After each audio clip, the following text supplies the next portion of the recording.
திடீய வேலையில் உங்களையெல்லாம் சந்திக்கின்ற வாய்ப்பை அருள் தந்தை வேதாத்திரி அறிவித்திருக்கிறோம். தலைவர் உள்ளிட்ட அரங்காவலர், பொறுப்பாசிரியர், நிர்வாகிகள் மற்றும் இது வசதி போன்ற நேரத்தினுடைய வணக்கத்தை தெரிவித்து தலைவர் என்ன நிச்சயமாக நம்ம ஒரு படத்தை ரிலீஸ் பண்ணுறோம். ஆனந்த வாழ்க்கை அப்போ எப்படி ஆனந்தமாக இருக்கிறது எல்லாம் தெரிந்து நம்ம அடியாக தான் பேச போகிறோம். இப்போ பலருக்கு இந்த வாழ்க்கையே என்னவா இருக்குன்னா விடை தெரியாத விடாமல் இதுக்காக பிறந்தோம், இதுக்கு இப்படி வாழ்ந்து இருக்கணும் அப்படிங்கிற சிலருக்கு புரியாது. ஒரு சிலருக்கு மட்டும்தான் என்னவா இருக்கணும் ஆனந்தமா. நான் பல பேர்த்து பார்க்கிறேன், பொருளாதாரத்துல, தொழில, பதவியில எல்லாவற்றையும் உயர்ந்திருந்தா அவங்களுக்கு என்ன இருக்குது? ஆனந்தம் இருக்குல்ல? ஆனந்தம் இல்லை. மிச்சா நபராக இருந்துச்சு. அம்பானி நினைக்கிறோம் இல்லைங்களா? அம்பானி தான் ஒரு இந்தியாவுடைய மிகப்பெரிய பணக்காரன். அவர் ஆனந்த வாழ்க்கை வாழ்றாரு. உண்மை அறிந்த ஒரு விடியல. ஆனா அவர் பையன் கல்யாணத்துக்கு அவர் சாப்பிடுறது சரியா? பையனுக்கு என்ன காரணம்? ரொம்ப சரி, ரொம்ப சரி. சாப்பிட்றாங்கன்னா காலையில் மேனேஜ் பண்ணி போட்டாங்க.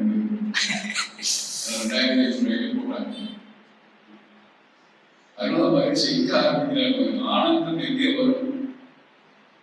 உடலில் தான் அப்படின்னா ஒரு ஆஸ்பத்திரிக்கு போகாம இருந்தா வாழ்க்கை எப்படி இருக்கும்?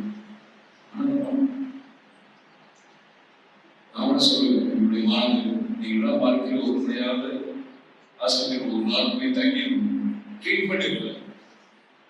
அந்த வாழ்க்கை எப்படி இருக்குன்னு பார்க்கறதுக்காக என்ன பண்ணுங்க? ஆஸ்பத்திரியில் ஒரு நாள், முதியோர் இல்லத்தில் ஒரு நாள், அனாதை இல்லத்தில் ஒரு நாள் இருந்தால் நாம வாழ்ற வாழ்க்கை எப்படி இருக்கு?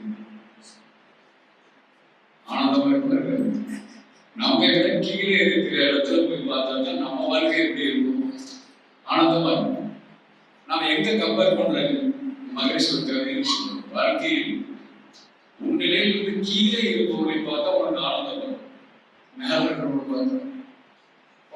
பார்த்தா சிக்கல். நமக்கு நிறைவாக எல்லாம் இருந்தாலும் கூட ஏன் மன நிறைவு இல்லை அப்படின்னா யாரோட கம்பேர் பண்ணிக்கல. அடுத்தவரோட வசதியான ஜப்பான் ஒரு அழகான குழந்தை காலையிலே செருப்பில்லை என்று கவலைப்படாது. அங்கே காலை இல்லாமல்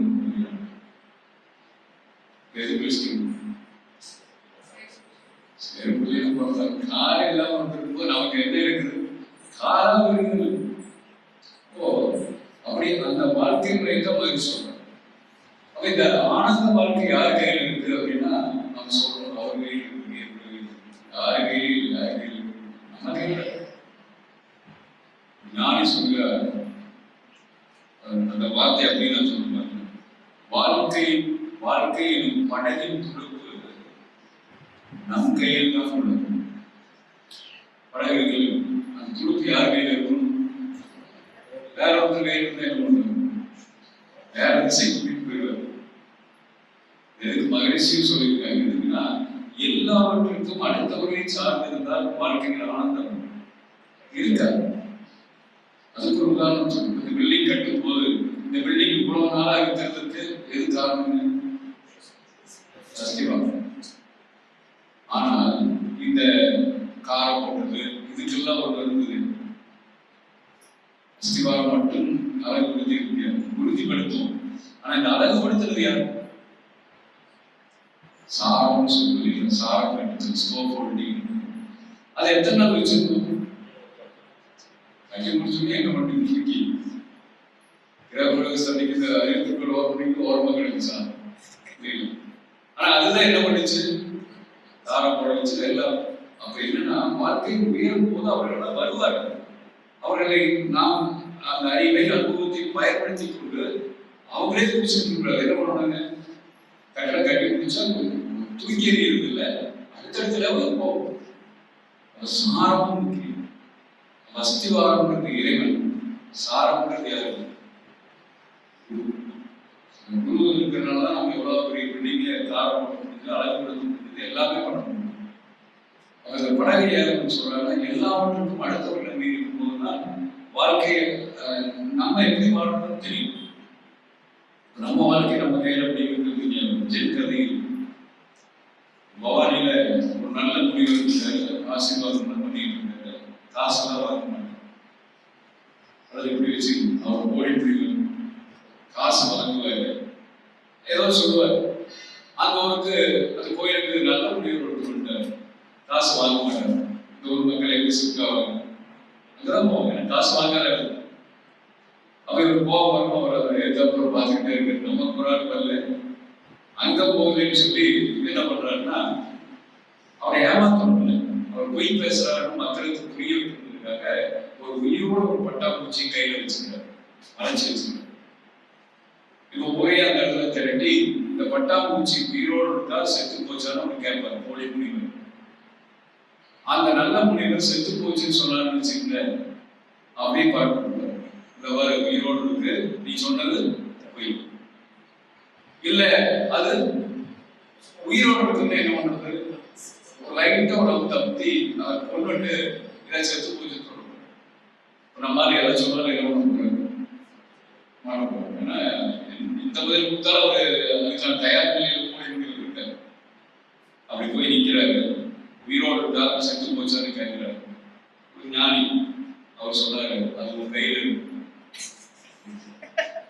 உயிரோடு இருக்கிறதும் சாகிறது யார் கையில் இருக்கு. அப்படித்தான் மகிழ்ச்சி சொன்ன இறைவன்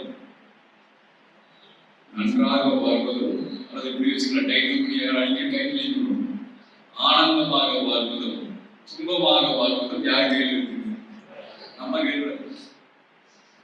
அப்ப அதைத்தான் சொல்லுவோம். இதே ஒரு வரலாற்று சம்பவம். இப்போ அலெக்சாண்டர் தெரியும், அலெக்சாண்டருடைய அரண்மனையில தத்துவ ஞானி இருந்தார். அவருக்கு டயோஜனிஸ் உப்பரின்னு சொல்லுவாங்க, நமக்கு பால்கனின்னு சொல்லுவாங்க. அந்த பால்கனியில் அலெக்சாண்டர் உட்கார்ந்துருப்பாங்க. காலையில் மார்னிங்ல அப்படியே இயற்கை ரசிச்சு மக்கள் எல்லாம் வருவாங்க. இவர் நம்மளைத்தான் பார்க்க வர்றாருன்னு நினைச்சுட்டு திருப்பாரு. அவங்கெல்லாம் அந்த ஏழை பூசை டயோஜனிஸனுடைய ரூம் போயிடுவாங்க. கோபரமா அவர் அது பெரிய மன்னனுக்கு, நான் மன்னன் என்னைய இந்த மக்களெல்லாம் பார்க்க மாட்டேங்கிறாங்க, ஒண்ணும் இல்லாத அந்த ஆலயங்கள் சொல்லிட்டு இருக்கிற அவனை போய் பார்க்க போறாங்க. கோபம் ஒரு நாள் டயோஜனிஸ் கூப்பிடுறாரு, ஐயா நான் மன்னன், என்னை மக்கள் பார்க்கறதுனா நீ ஒண்ணுமே இல்லாத, ஆனா உனக்கு கூட்ட வருது. டயோஜனிஸ் சொல்றாரு, நீ மண்ணை வென்றவன், நான் என்னை வென்றவன். நீ மண்ணை ஜெயிச்சிருக்கலாம், ஆனா நான் யார், என்னையை ஜெயிச்சிருக்கேன். நான் யாரும் தன்னை உணர்ந்து கொண்டால் வாழ்க்கை எப்படி இருக்கு. திரும்ப திரும்ப நான் 3 தடவை சொல்லுவேன், 2 மேலே தன்னை உணர்ந்தது தான் என்ன இருக்கு ஆனந்த வாழ்க்கையுடைய அடிப்படை. நம்ம அதுக்கு பின்னால அப்படி பார்க்கணும். வாழ்க்கை நம்ம 3ஆ பிரிக்கணும், பிழைப்பு, இருத்தல், வாழ்க்கை. நிறைய பேருக்கு எப்படி இருக்கிறீங்க, ஏதோ படிச்சுட்டு உங்க கையோட குறைக்கணும், இது வாழ்க்கைங்களா இல்லை. 2வது ஒரு இருத்தல், ஏதோ இருக்கிற 90% ஆயிரம் என்ன பண்ணுறீங்க, இந்த வார்த்தை தான் வரும். எப்படி இருக்கிறீங்க, ஏதோ இருக்கிற. இந்த வார்த்தையே நம்ம ஆனந்தத்தை கெடுக்கும். எது வாழ்தல் அப்படின்னு சொல்லும்போது ஆனந்தம் தான். அடுத்தது ஆனந்த வாழ்க்கை எங்கே நான் பையில சொன்னேன். நம்ம ஸ்கூல்ல படிக்கும்போது சொன்னாங்க, 10வது வரைக்கும் ஒழுங்கா அப்படின்னா அப்படி ஜாலியாக ஆனந்தமா இருக்காங்க. அப்புறம் 12வது போய் சொன்னாங்க, என்ன சொன்னாங்க, 12வது முடிச்சு நீ ஆனந்தமா இருக்க சந்தோஷமா இருக்கிறது அப்படின்னு மாற்றி. அப்புறம் 12வது முடிச்சாங்க, இது 12 வரைக்கும் தானே அவ்வளோ கஷ்டம். காலேஜ் போயிட்டா ஜாலியா இருக்காங்க. காலேஜுக்கு போனேன், ஐயா சொல்லுவாங்க படிச்சு முடிச்சிட்டான். அடுத்து எப்போ சந்தோஷம்? வேலை கிடைச்சா சந்தோஷம். அடுத்து வேலை கிடைச்சது அப்புறம் என்ன சந்தோஷம்? கல்யாணம் பண்ணா சந்தோஷம். வரதட்சணையோட வந்து சந்தோஷம். வரதட்சணை வாங்கக்கூடாதுன்னு ஒரு சம்பவம் நடந்த பிறகு ஒரு நல்ல தெளிவு ஏற்பட்டு மக்களுக்கு இனிமேல் வரதட்சணையே என்ன பண்ணக்கூடாது, கொடுக்கக்கூடாது அப்படின்னு வந்து திருப்பூர் நடந்த சம்பவத்தில் நான் போன வாரத்துக்கு போயிருக்கும்போது அந்த குடும்பத்தில் வந்து சில உறுப்பினர்கள் வந்திருந்தாங்க. அப்போ ஆனந்தமா போன அந்த பொருளுடைய வாழ்க்கையில நடைமுறை சம்பவத்தை நம்ம பார்க்கணும். ஆனந்தம் என்பது பொருளில் ஒரு மனத்தில் இல்லை, எதில் இருக்குது? மனங்களில். நம்ம வரும்போது கூட பார்க்கலாம், இந்த பக்கம்லாம் கடை நீங்க தெரிச்சுன்னா பார்க்குறீங்க, அந்த பாலத்துக்கு கீழே 40 குடும்பம் அந்த பாலத்துக்கு கீழே சாரியா இந்நேரத்துக்கு தூங்கிட்டு இந்நேரத்துக்கு சாப்பிட்றாங்க. இப்ப சொல்லுங்க, யார் ஆனந்தம் ஆனந்தம் இந்த அளவுக்கு சாப்பிட்டு இருக்காங்க, என்ன தூங்குறாங்க பாருங்க. கூட இந்த பக்கம் பசு போகுது, அந்த பக்கம் பசு போகுது. நம்மளால ஒரு நிமிஷம் படுக்க முடியல, நம்ம நிமிஷம் எடுக்காத முடியாது. நிம்மதியா தூங்குது. நமக்கு பரவாயில்ல, நாளையா போகும்போது 5 மணி 4 மணிக்கு தூங்கிட்டு இருக்காங்க, ஜாலியா இருக்காங்க. என்ன தரப்பா அது மாதிரி சொல்றேன் போய் சொல்லி நான் எந்த காலத்திலையும் வாழ்ந்துட்டு இருக்கிறது கடந்த காலத்துல வாழ்றோம் நல்லது, எதிர்காலத்துல எங்க வாழ்றது? இந்த வீதியில நீங்க ஒரு 20 வருஷம் முன்னால் வரும்போது இந்த வீதியை பார்த்துருப்பீங்க. சகடி எவ்வளவு சொன்னாங்க?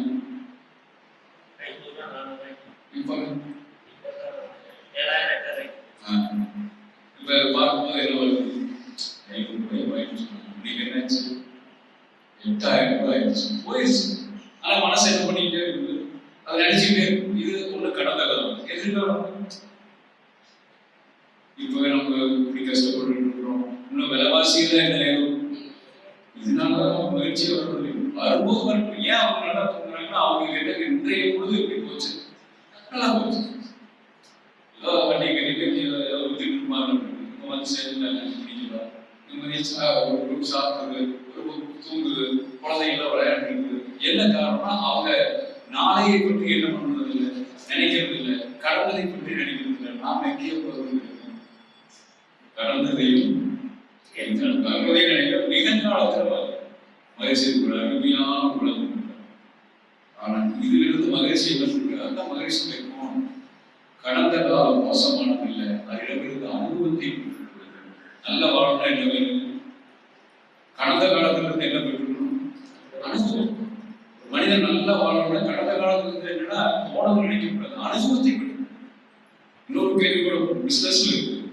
யாரிடம் போய் அனுபவத்தை கேட்க வேண்டும்? தொழில் தொடர்பு பவானியில் ஒரு ஜம்கால நிறுவனம் ஆரம்பிக்கணும்னு வச்சுக்கோங்க. யாரிடம் போய் அட்வைஸ் கேட்கணும்? நஷ்டமானவங்கள்ட்ட போய் கேட்கணும். ஜெயிச்சவங்கிட்ட கேட்டா நீ எல்லாம் பண்ண முடியாது வார்த்தையில்.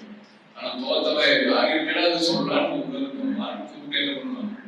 எல்லாத்தையும் சொல்லிடுவான். ஒன்னே ஒரு முக்கியம், அவன் சொல்றதுல நாம் என்ன பண்ணக்கூடாது, அவன் இப்படி செஞ்சேன்னா நாம் செய்யக்கூடாது அப்படிங்கிற ஒரு உறுதிமொழியில் தான் எந்த பிசினஸ் வேணாலும் செய்யணும். இது வந்து ஒரு புது தீரி. ஜெயித்தவர்களுக்கு தவிர என்ன பண்றது இல்லை, பெருசு சொல்றது இல்லை, கூட்டி வந்துருவாங்க. ஆனால் தோத்தவர்கள் சொல்றது தயாரா இருக்காங்க. கடந்த கால அனுபவம், எதிர்கால விளைவை மனதில் வைத்துக் கொள்ளுங்கள். நல்ல வாழ்க்கையை ஆனந்தமா வாழணும்னா கடந்த கால அனுபவம் இல்லாமல் வாழ முடியும். உலகத்தில் ஜெயிச்சவரெல்லாம் அனுபவத்தால் ஜெயிச்சோம். கண்ணதாசனுடைய பாடல்கள் ஜெயிச்சோம் அப்படியே பாடி வரும்போது நீ யார் என்று அந்த பாடல் நீ யார் என்று நான் தான் அனுபவம் என்று கரிசனம் முடிப்பார். கடவுள் அப்படியே ஒரே ஒரு அரசியா வந்துட்டு இருக்கோம். நீ யார் என்ற அனுபவம் மனிதனை தீர்மானிப்பது, வாழ்க்கையை தீர்மானிப்பது அனுபவம். எதிர்கால விளைவு இப்ப என்ன செய்யறோமோ அதற்கான விளைவு எப்போ வரும்? ஏன் திரும்ப திரும்ப உடற்பயிற்சி செய்யுங்கள், காயகம் செய்யுங்கள், ஏன் சொல்லிட்டே இருக்கு? தாவம் பண்ணுங்க, அகத்தாயம் பண்ணுங்க. இதெல்லாம் நிகழ்காலத்துக்கு மேல அதை விட எதுக்கு வேணும்? எதிர்காலத்துக்கு நான் சொல்லுங்க. வர வழியில பார்த்தா எத்தனை ஹாஸ்பிட்டல் ஆயிடுச்சு. வர வழியில ஈரோடு பவானி வர்றதுல எல்லா பக்கமும் என்ன வந்துருச்சுங்க? மருந்து கடை. ஒரு 100 அடிக்கு ஒரு மருந்து கடை வந்துருச்சு. முன்னூறு அடிக்கு ஒரு யாரு இருக்காரு, ஏதோ ஒரு டாக்டர் சித்தா டாக்டர் ஏதோ ஒன்று இருக்கு. அப்ப அந்த அளவுக்கு உடல் ரீதியாக பாதிச்சு எதிர்ப்பு செய்யறது நம்ம கவனமா பண்ணணும். செயல்கள் இருக்கிறாங்க. இப்போ நாம் எப்படி உடலை உயிரை மனதை வைத்துக் கொள்கிறோமோ அதற்கு தகுந்த மாதிரி எதிர்கால விளைவு ஏற்படும். நான் சொல்றது உடல் ரீதியில். இப்ப நிறைய நம்ம எதிர்காலத்துல எல்லாருக்கும் பயப்படுறது ஆனந்தமா ஏன் இல்லைங்க அப்படின்னா, ஒரு காலத்துல நம்மள ஆனந்தமா இருக்கணும் பேசுறது. முதலில் மகரிஷி சொல்ற ஆனந்தம் கெட்டதற்கு காரணம், மகிழ்ச்சி கெட்டதற்கு காரணம் பணம் அப்படிங்கிறது. பணம் தான் காரணம். பணம் அப்படிங்கிறது மதிப்பு வருவதற்கு முன்னால் மக்கள் ஆனந்தமாக இருந்தாங்க. மகரிஷி அதை வலியுறுத்தி உலக சமாதானம் பல கவிதைகள் எழுதியிருக்காங்க. அதுல ஒண்ணு நான் சொல்றேன், ஏன் பணம் வேண்டாங்கிற மகிழ்ச்சி பண்ட மாற்றம் பேசுகிறார். ஏன் பண்ட மாற்றம் பேசுகிறீங்க? தெரியாது. உங்களுக்கு நாளைக்கு ஆடு வேணும், அவருக்கு நாளைக்கு என்ன வேணும், மாடு வேணும். என்ன பண்ணிக்குவாங்க? அப்ப அந்த இடத்துல என்ன வரல, ஆடு 50,000, சரி மாடு 50,000, ஆடு 15,000 வரல. இப்ப என்ன ஆயிடுச்சு? நீ 50,000 மீதி 35,000 ஆடுங்க. இங்க வந்ததுனாலதான் அந்த பண்ட மாற்றம் இருந்த வரைக்கும் நாட்டில் என்ன இல்லைங்க, உலகம் முழுவதும் பார்த்தீங்கன்னா பெரிய அளவுல கஷ்டங்கள். நானா சொல்றேன், இன்பம் துன்பம் அமைதி பேரின்பம், அதான் எது இன்பம்? அளவு முறையோடு இருப்பது மகரிஷி அப்படின்னு சொல்லி யாரும். எது துன்பம்? அளவுக்கு மீறினால் துன்பம். எது அமைதி? ஒரு மனிதனுக்கு இன்பமும் இல்லை துன்பமும் இல்லை. எது பேரின்பம் அல்லது எது ஆனந்தம்? தன்னை உணர்தல். தன்னை உணர்ந்தது என்னது? பேரின்பம். ஒரு ஜெயின் குரு கிட்ட ஒரு சீடன் போய் கேட்கிறான், உலகத்திலே ஆனந்தமா இருக்கிறது யாரு? அவர் சொல்றான், ஆனந்தமா யாரு இல்லை, அமைதி வேணும். நான் சொல்றேன், அமைதியா இருக்கிற யாருக்கு நம்ம போய் பார்க்கணும். காலையில பார்த்தேன், நான் ஒரு ஆளை காட்டுறேன். காலையில் விடியற்காலம் காத்துக்கிற போனேன். கழுதுதான் அமைதி. உலகத்திலே சிறந்த அமைதியோடு இருக்கிற எப்படிங்க அப்படின்னு கேட்ட போது, கழுதை என்ன தூங்கி காலையில அழுத்து தூங்கி சாயந்தரம் வரைக்கும் உட்காந்துருக்காங்க, துவைச்சு காய போட்டு. இப்போ கழுதை என்ன சரவு துணி பல படனே ஏற்றாங்க. கழுது கவலைப்பட்டு வரும்போது கவலைப்படல, போகும்போது கவலைப்படும். அந்த ஒரு நிலை யாரும் வரணுங்கிற அந்த மனிதன் வரணும். நீ துன்பம் வந்தாலும் அப்படியே, இன்பம் வந்தாலும் மாறாமல் இருந்தா தான் அமைதி. இப்ப ஏன் நமக்கு அமைதி இல்லைன்னா, நாம இன்பத்தை அதிகமாக அனுபவிக்கணும், துன்பத்தை கண்டு தோல். சமயத்தில் கேரளாவில் 25 கோடி ஒருத்தர் கழிச்சிருந்தாரு. ஓணம் பரிசு செய்து அவர் தமிழ்நாட்டுக்காரர், அவர் கர்நாடகாவில் மெக்கானிக்கா இருக்காரு. வாங்கின லாட்டரி இருக்கு கேரளாவில், அடிச்சிருச்சு 25 கோடி. 2 புள்ள வீடு இல்லை, பேட்டி கொடுக்குறாரு, எனக்கு 2 புள்ள நல்லா படிக்க வச்சு கல்யாணம் பண்ணிடுவோம். இது இன்பம் இல்லைங்க. அப்புறம் அவர் என்ன சொல்றாரு, வீடு கட்டுறாரு. இது வரைக்கும் இன்பம். அப்புறம் சொல்றாரு பாருங்க, கையில 13 கோடி 80 லட்சம் தான். டாக்ஸ் 11 கோடி 20 லட்சம் கேரளா அரசு. இப்ப என்ன சொல்லணும், எனக்கு 13 கோடி 80 லட்சம் வந்திருக்குதுங்க, வாழ்க்கை பரவாயில்ல, நேற்று வரைக்கும் எனக்கு ஒண்ணுமே இல்லை, நீங்க வந்திருக்குன்ற அப்படி சொல்லணுமா? எனக்கு 11 கோடி 20 லட்சம் போயிருச்சுன்னு சொல்லணும். இப்ப அவருக்கு என்ன இல்லை, இன்பமும் இல்லை துன்பம் வந்துச்சு, இன்பம் இல்லை அமைதியும் இல்லை. அதனால மக்களுக்கு எவ்வளவு கொடுத்தாலும் மனிதனுக்கு ஏன் ஆனந்தம் இல்லைன்னா, இன்னும் வேணும் இன்னும் வேணுங்கிற அந்த உணர்வு மகிழ்ச்சி. அப்போ நான் அப்படியே இன்னைக்குமே மகிழ்ச்சி என்ன சொல்றாரு, அதை வச்சுக்கிட்டு என்னுடைய கதையை என்ன பண்ணிக்கணும் சரிங்க, அதுதான் முக்கியம். மாதிரி சொல்றாங்க, உண்மையில் எது ஆனந்தம்னா பொதுவாக நம்ம புறப்பொருளில் இன்பம் தான் இருக்கிறோம்.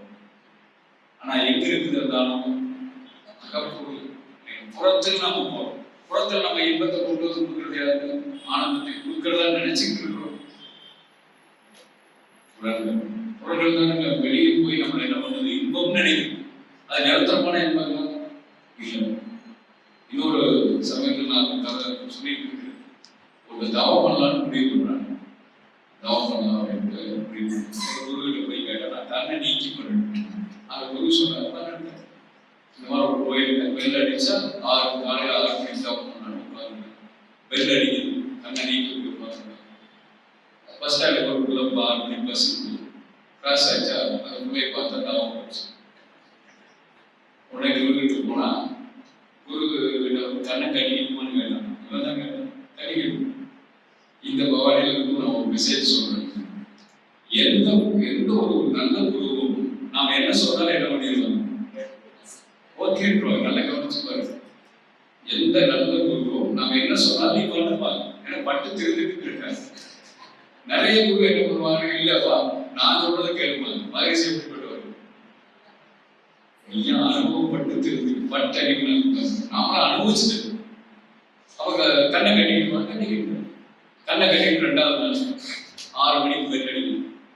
அந்த பொண்ணு 6 மணிக்கு அது வேலைக்கு போது கொலுசு சலக்கு சலக்குன்னு கேட்கும். காது சொல்லிச்சு அந்த பொண்ணு கண்ணு நேர்த்து பாருங்க, காது சொல்ல குருகிட்ட போய் கேட்டேன், பஞ்சு வச்சுக்கிட்டு 3வது நாள் பார்க்குறது அதே 6 மணி.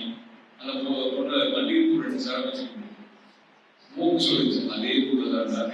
முதல் நாள் பார்த்தீங்கன்னா அவங்க என்ன ஆச்சு, கடைசி நேரம் குருகிட்ட போய் மூக்கில் பஞ்சு வச்சுக்கிட்டுமான் ஒன்று போனா நாளைக்கு வைப்போம், வீடு போனா நாங்கள் வைக்காது பேசுறேன், இனிமேல் என்ன பண்ணக்கூடாது, இவர்கிட்ட வரக்கூடாதுன்ட்டு இவனா போய் யோசிச்சு தலைகாணி வை வைக்க மாட்டேங்க. 3 தானே வாயு சம்பந்தம் இல்லை, 3 தலைகாணி வரும் அப்படின்னு முடிவு. 4வது நாள் வெள்ளடிக்கிறது கேட்கும். அந்த பொண்ணு 6 மணிக்கு போகும்போது காத்து நல்லா அடிக்குது. அந்த பொண்ணுடைய முந்தானை இருக்கு, சேரி முந்தானை, அது உடம்புல போயிடுச்சு. பட்டுனே அந்த பொண்ணு தோல் சொல்லிச்சு. தோல் துணி சேரி வித்தியாசத்துல அந்த வாசனை. உடனே என்ன பண்ணா, இதெல்லாம் ரொம்ப இருக்கு 5வது நாள் போனா அவங்க தார்பாய் வைக்கணும் போய் இது என்ன தார்பாய் 2ஆம் படிச்சு ஒண்ணுமே வராது. போத்திட்டு உட்கார்ந்து வெள்ளடிக்கிறது லைட்டாக தான் கேட்கும். இப்போ கண்ணு காது மூக்கு எல்லாம் க்ளோஸ். கடைசியில 5 பேரும் க்ளோஸ் ஆகிட்டு மனசு சொல்லிச்சு, இதை வச்சுக்கிட்டு நம்ம என்ன நல்லா யோசிச்சு பாருங்க. இதைத்தான் புறம் பொருள், இதுல ஆனந்தம் வராது. இது நம்மளை என்ன பண்ணிக்கிட்டே போகும், திசை திருப்பி கொண்டு போய் எங்கேயும் போய் நிறுத்திடும். நம்ம எது ஆனந்தம் அப்படின்னா உள்ள இருக்கிற போது பொருள் கண்டே உள்ள இருக்கிற போது அதை திருமணம் சொல்றேன் இல்லையா, தன்னை தனக்குள்ள கேள்வி ஒரு பொருள் கண்டே இருக்கு. எனக்குள்ள ஒரு இறைவன் இருப்பதை அறிந்து கொண்டே இருக்கு. அந்த ஒரு விஷயம் நான் சொல்றேன். சரி, அதுக்கு இன்னொரு மாதிரி சொல்றேன். ஆனந்த வாழ்க்கைக்கு என்ன முக்கியம் அப்படின்னு 3 விஷயம் சொல்றேன். பிறர் துயர் உணர்தல், அடுத்தவருடைய துயரத்தை உணர்ந்தால் அது எப்படி நமக்கு ஆனந்தம் கிடைக்குமான்னு இல்லை. அந்த துயரை துடைச்சோம்னா நமக்கு என்ன ஆகும்? உலக வரலாற்றுல நீங்க நிறைய பார்த்தீங்கன்னா, ஒருத்தர் சின்ன வயசுல ஒருத்தர் உதவி இருப்பார். அவர் பிற்காலத்துல இவருக்கு என்ன பண்றாரு, உதவுனாதான் சரித்திரம். வரலாற்று நிறைய சயின்டிஸ்ட் ஒருத்தர் கூட ஆத்துல விழுந்துட்டார். அப்ப போய் ஒருத்தர் காப்பாத்திருக்காரு. அப்ப போய் காப்பாத்தி ஒருத்தர் வெளியே கொண்டு வந்தார். இந்த ஆத்துல விழுந்தவரை டாக்டர் ஆயிட்டார். 20 வருஷம் பேர் வருவாங்க. 20 ஆண்டுகள் கிடைத்து டாக்டர் ஆயிட்டார். அவர்கிட்ட ஒரு படிப்பு போய் ஹாஸ்பிட்டல் போய் படுத்திருக்காரு. ஆனா அவர் அடையாளம் கண்டுபிடிச்சிட்டாரு, நீங்க தான் என்னை காப்பாத்துறீங்க, நான் உங்களுக்கு அவருக்கு தெரியல. அப்போ என்ன பண்றாருன்னா, காஸ்ட்லியான மெடிசன் ஒரே காசு.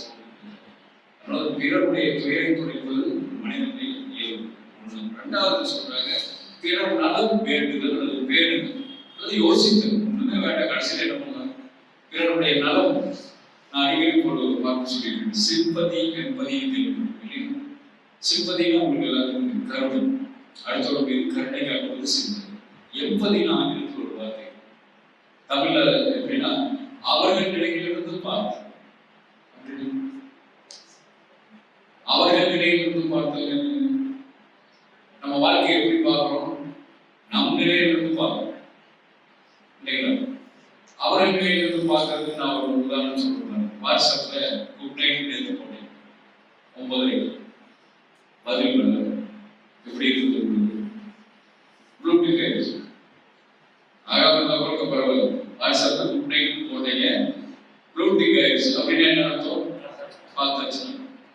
இப்போ நம்ம தூக்கம் வரணும். இதை நம்ம நினைக்கிறது யோசிச்சா போகணும். ஏன் நம்ம குட் நைட் போட்டு என்ன பண்ணல, குட் நைட் போடல. இதை எப்படின்னு சொல்லணும். அவங்களே இருந்து பார்த்தாங்க என்ன அர்த்தம், பக்கத்துல யாராவது இருக்கிறாங்க, பக்கத்துல யாராவது இருந்தா பதில் கொடுக்க முடியாது. குட் நைட் போட யாருக்கு போட்டேன்னு கேட்கலாம். அதோட டவர் என்ன ஆகிருக்கலாம், கட் ஆகிருக்கலாம். அல்லது பார்த்து அவங்க என்ன ஆகிருக்கலாம், அல்லது அவங்க குடும்பத்துக்குள்ள என்ன நடந்திருக்கு, சண்டை எது நடந்திருக்கு. இப்படி யோசிச்சோம்னா அந்த குட் நைட்டுக்கு நாம தூக்கம் கிட வேண்டியது. நிறைய பேர் அந்த பதில் 12 மணி வரைக்கும் பார்த்து அப்பவும் பதில் வராம ஒரு ஸ்டேட்டஸ் வந்து போடுறது. என்னென்ன போடுறது, பதில் கொடுக்காத மனிதனே ஆகிறாரு. அதுக்கப்புறம் தூக்கம் வருவான். அங்க நீங்க ஒண்ணு பார்த்தா அதில் தான் பார்த்தோம். வெளியே தூக்கம் போய் ஆனந்தம் வரும்போது சின்ன விஷயம் போனதுல நடக்கிற ஒரு சின்ன விஷயம். இப்படித்தான் நம்ம அடுத்தவர்களை நம்ம கண்ணோடத்துல பார்த்து வாழ்க்கையை நம்ம யோசிக்கிறோம். அதான் நம்ம சொல்றோம் பிறகு நல்லா யோசிக்கணும். அவங்க நல்லா மூணாவது சொல்றாங்க, பிறருக்காக சில மாறுது. அடுத்தவர்களுக்காக வேணும். வீட்லயாவது கொஞ்சம் என்ன பண்ணலாங்க, அவங்களுக்காக மாறுறாங்க. என்னென்ன மாற்றம் போடுறாங்க நிறைய இருக்கு. ஸ்கூல்ல படிக்கிற குழந்தையா இருந்தா நம்ம போன் பாக்குறத என்ன பண்ணலாம், நாம நிறுத்தலாம். இல்லைன்னா குழந்தை என்ன பண்ணுது, திருப்பி அவங்க டிவி நாம பார்க்கணும். சின்ன சின்ன மாறுது. அவ குழந்தைகளுக்கு நல்ல உணவு கொடுக்கணும். நாம என்ன ஆகணும், நாம மாறணும். நல்ல உணவு கொடுக்கறது இப்படி குழந்தைகள் ஆரம்பிச்சு வாழ்க்கையில எல்லாத்தையும் நம்ம என்ன பண்றது. இன்னைக்கு டைவர்ஸ் எண்ணிக்கை நாளுக்கு நாள் என்ன ஆயிருக்கு, குறையதுக்கு ரொம்ப என்ன காரணம், இவருக்கு ஒரு வாழ்க்கை நிலையிலிருந்து வாழ்ந்துருக்காங்க, இவருக்கு ஒரு வாழ்க்கை நிலையிலிருந்து வாழ்ந்துருக்காங்க. இந்த ரெண்டும் ஒன்று சேர்ப்போது என்ன ஆகுது, அட்ஜஸ்ட் பண்ண முடியல.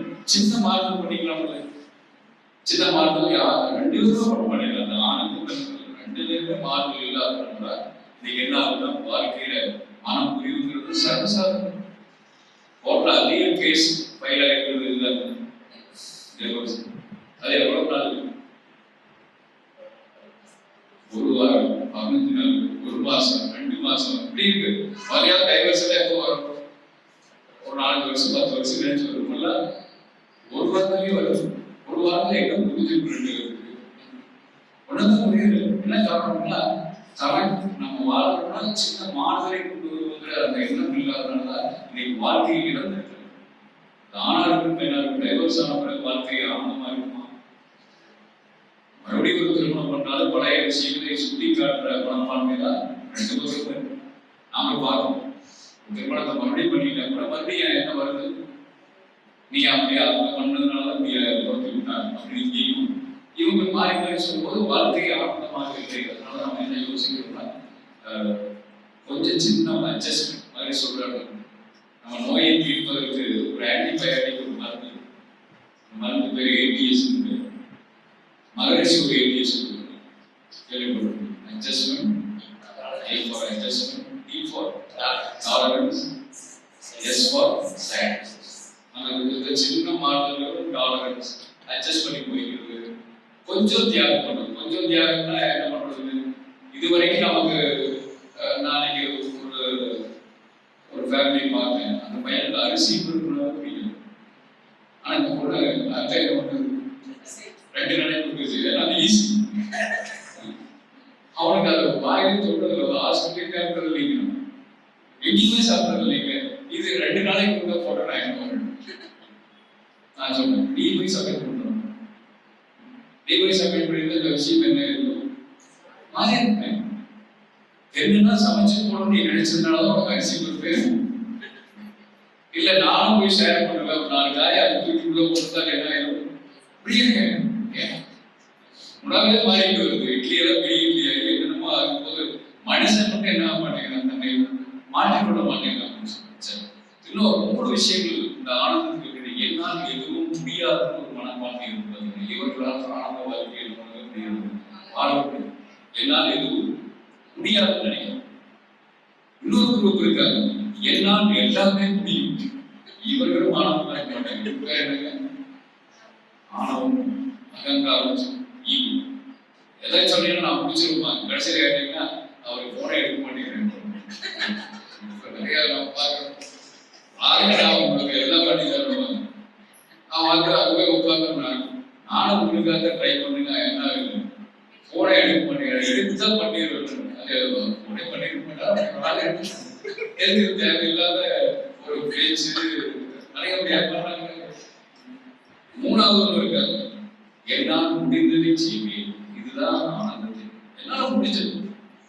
ஆனந்தத்துக்கு பணமோ நல்ல சொன்னது எதுவும் தேவை. என்னால என்ன முடியுமோ அது செஞ்சோம்னா எனக்கு ஆனந்தம் அப்படின்னு சொன்னாங்க. சரி, அதுல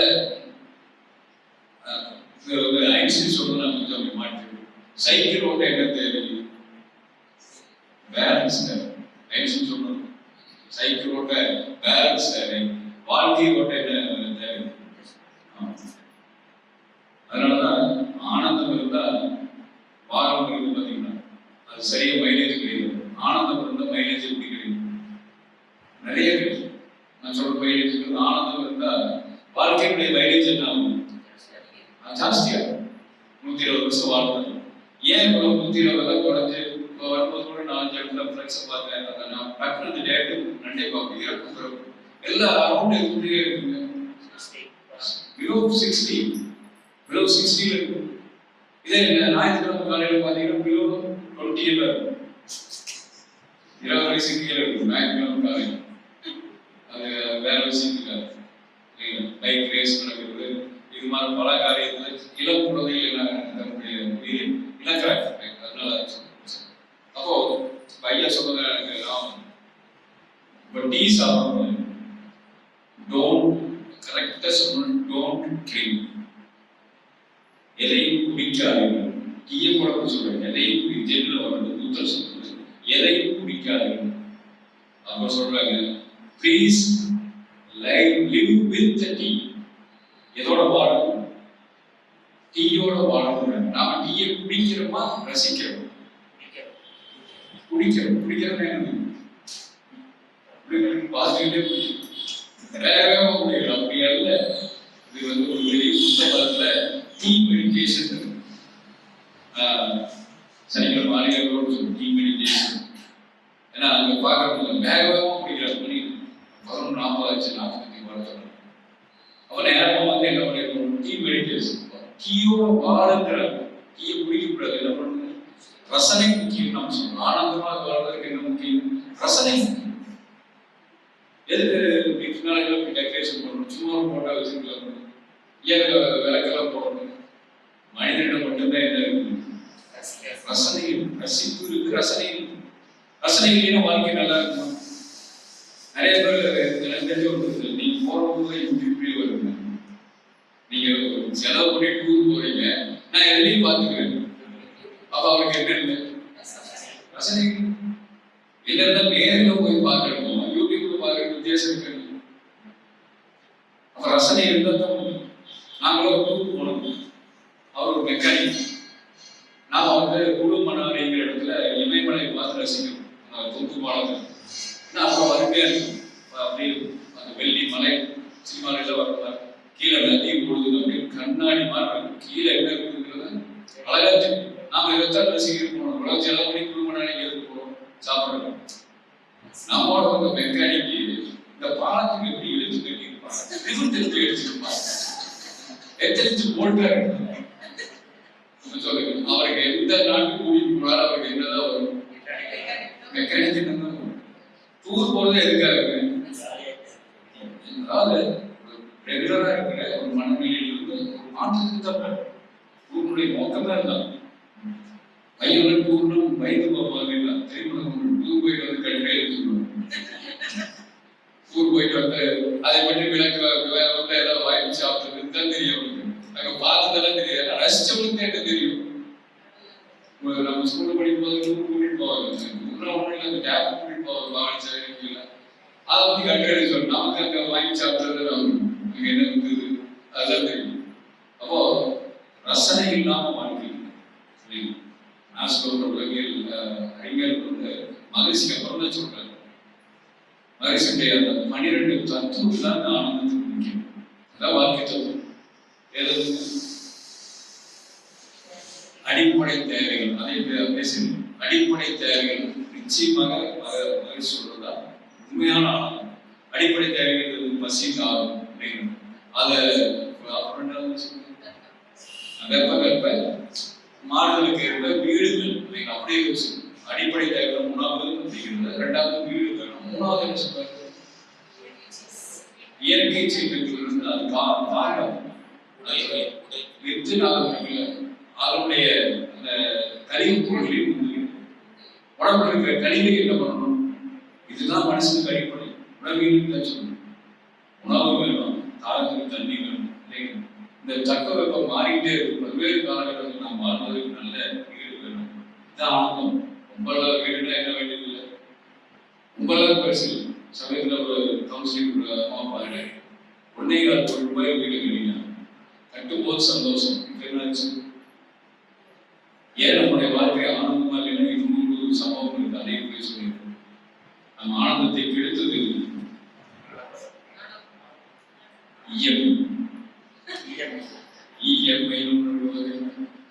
மாசம் மாசம் கொண்டு கேட்டுன்னு சொல்லி இந்த கார் எடுத்துட்டு போ, டிவி எடுத்துட்டு போ, வாஷிங் மிஷின் எடுத்துட்டு போ, ஃப்ரிட்ஜ் எடுத்துட்டு போ, எல்லாம் எடுத்துட்டு போயாச்சு. காசு இஎம்ஐ 1ஆம் தேதிக்குள்ள 5ஆம் தேதி 1 to 5 பல பேருடைய மனநிலையே என்ன ஆகுது, அவன் எது தேவை எது தேவையில்லை, எது சரி எது தவறுகள். அடுத்து 3 காப்பு சொல்றேன். அதுதான் நீங்க சொன்ன இயற்கை சீற்றங்கள் இருந்து பாதுகாப்பு, ரெண்டாவது மேற்கொள் பயிர்கள் இருந்து பாதுகாப்பு, தற்செயல் விபத்தில் இருந்து. இப்ப அங்கங்க நடக்கிறது என்னதான் தற்செயல். அது இப்போ ரீசெண்ட் டைம்ல பாத்தீங்கன்னா எங்க வேணாலும் ஒரு பையன் டியூஷன் முடிச்சுட்டு வரலாம், அவனுக்கு என்ன ஆயிடுச்சு, தண்ணி இப்போ 4 நாளைக்கு எங்க இருந்து வேணாலும். காங்கேயம் பக்கத்துல ஒரு பையன் ஸ்கூல் 11th ஸ்டாண்டர்ட் முடிச்சுட்டு வரலாம், ஒரு மரம் அவன் மேல என்ன சாஞ்சிருச்சு. அதனாலதான் அது சொல்லணும், எப்போதுமே எப்படி இருக்கணும், விழிப்பு நிலையிலே இருக்கும். நானும் பஸ் ஸ்டாண்ட் பாக்குறேன், மழை பெய்ஞ்சிருக்கு, அங்கங்க தேங்கி இருக்குது, ஒருத்தர் கூட கீழே பாருங்க. அது எப்படி இருக்கு, போறாங்க, நிறைய வேலை எல்லாம் இங்க போறாங்க, அதெல்லாம் எப்படி பாருங்க. அது இடையில ஏதாவது தண்ணி இருந்ததுன்னா அது கூட காவல் கொடுப்பாங்க, கம்பி இருந்தா விழிப்பு நிலை. நீ ஒரு சேஃபான பொசிஷன் வந்த பிறகு நீ என்ன வேணாலும் பண்ணணும். ஒரு வீட்டுக்கு போய் பண்ணு. ஏன் ரோட்ல எல்லாம் போகும்போது என்ன காரணம், விழிப்பு நிலை மாறி வேகம் வந்து கூடியிருக்க குறைஞ்சிருக்கு வாழ்க்கையில். நாம் சின்ன வயசுல இருந்தே ஒரு வேகத்தில் வளர்ந்துருக்கோம். நாம வாழ்ந்த வேகம் இப்போ 40 அந்த ரேஞ்ச் இருக்கணும். நாம வாழ்ந்த வேகம் 60 கிலோமீட்டர். நம்ம சின்ன வயசுல இருந்து வாழ்ந்த வேகம் 60 கிலோமீட்டர். இப்போ வாழ்ந்துட்டு இருக்கிற வேகம் 100 கிலோமீட்டர். அப்ப அந்த மைண்ட் என்ன பண்ணிடுச்சுன்னா 60 கிலோமீட்டரே தான் வைக்கணும். இப்போ இந்த ரோட கிராஸ் பண்ணுறேன்னு வச்சுக்கலாம், பஸ் ஸ்டாண்ட் தான் நம்ம மைண்ட்ல என்னதான் போய் இப்போ 60 கிலோமீட்டர் தான் போகும். அதை நினைச்சுட்டு தான் கிராஸ் பண்ணுவோம். ஆனால் வர வண்டியில் எத்தனையில் வருது, அதுதான் ஆக்சிடென்ட் தான். ஏன்னா நம்மளால உடனே மாற முடியாது. இந்த இயல்பா பழகி ரயில் உங்களுக்கு தெரியும். இந்த ரோட்டில் நடந்துட்டு இருக்கிற ரயில்வே ட்ராக்ல போகக்கூடாது. ரோட்ல இருக்கிற வேகம் வேற, ரயில்வே ட்ராக்ல அங்கா வரும், கடைசியில் எங்க நிற்கும், பக்கத்துல வந்து நிற்கும். நம்ம ஒவ்வொன்றிலையும் கவனம் தேவை சொல்றாங்க. அடுத்து இன்னும் ஒன்று சொல்றாங்க, என்னது அறிவுகளை படியும் அறநெறி ஒழுக்கம் கடமை. அடுத்தது நம்பிக்கை விளக்கம். வாழ்க்கை நம்பிக்கை வேணும், நம்பிக்கை இல்லாம வாழ்க்கை கிடையாது. அடுத்த விளக்கம் வேணும். எதாவது எதா இருந்தாலும் சொல்றாங்க, எதா இருந்தாலுமே ஒரு விளக்கத்தை கேட்கணும், எதை ஒதுக்க வேண்டும் இல்லைன்னா. நிறைய சடங்குகள் இருக்கு பார்த்தீங்களா, அந்த சடங்குகள்ல அறிவை செலுத்தி விழிப்பு நிலை இருந்தா அதை என்ன பண்ணிக்கலாம், ஏத்துக்கலாம், தப்பு இல்லை. நிறைய சடங்குகள், எல்லா சடங்கையும் நம்ம ஒதுக்க வேண்டிய அவசியம் இல்லை. சில சடங்குகளை நாம் எப்பவும் என்ன பண்ணித்தான் பின்பற்றித்தான். இப்ப நம்ம எல்லாம் விட்டுட்டோம், வெளிநாட்டுல சடங்கு என்ன பண்ணிட்டு இருக்காங்க, இன்னும் ஃபாலோ பண்றாங்க. நல்ல சடங்கு, அது தேவையில்லாதது மாதிரி சொல்லுவாங்க. மூட நம்பிக்கை என்று எதையும் ஒதுக்கி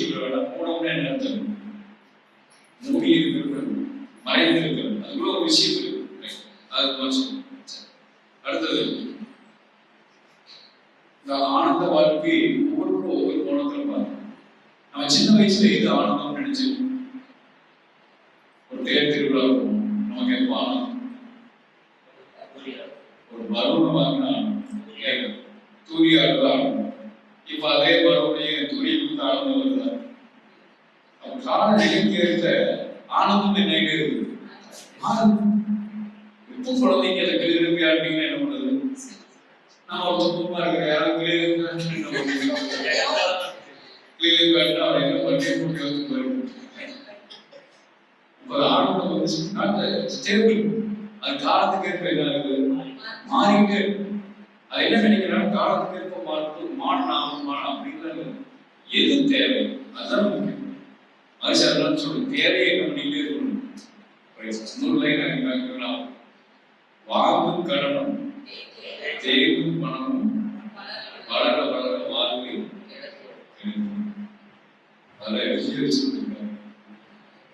வாங்கும் கடனும் தேங்கும் பணம். வாங்கும் கடன் நமக்கு தெரியும்.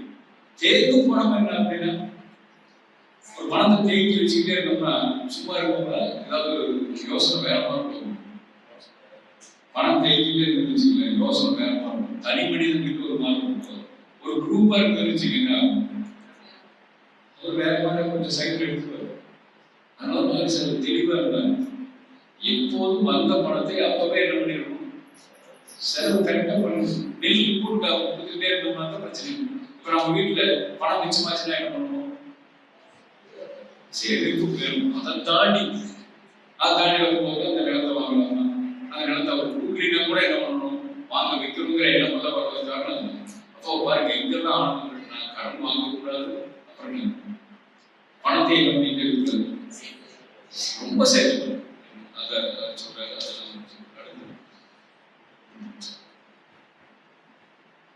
மாதிரி சொன்ன வார்த்தை மாதிரி அடிக்கடி சொல்றாரு, அறிவில் விழிப்பு நிலையோடு நல்ல ஆனந்தமா இருக்கணும். அறிவு விழிப்பு நிறைய தெய்வம். ஆனா அதுக்கு என்ன கொடுத்துக்கிட்டே இருக்கணும் நாம. ஏன்னா வாழும்போது அந்த விழிப்பு நிலை கொஞ்சம் குறைய ஆரம்பிக்கணும்.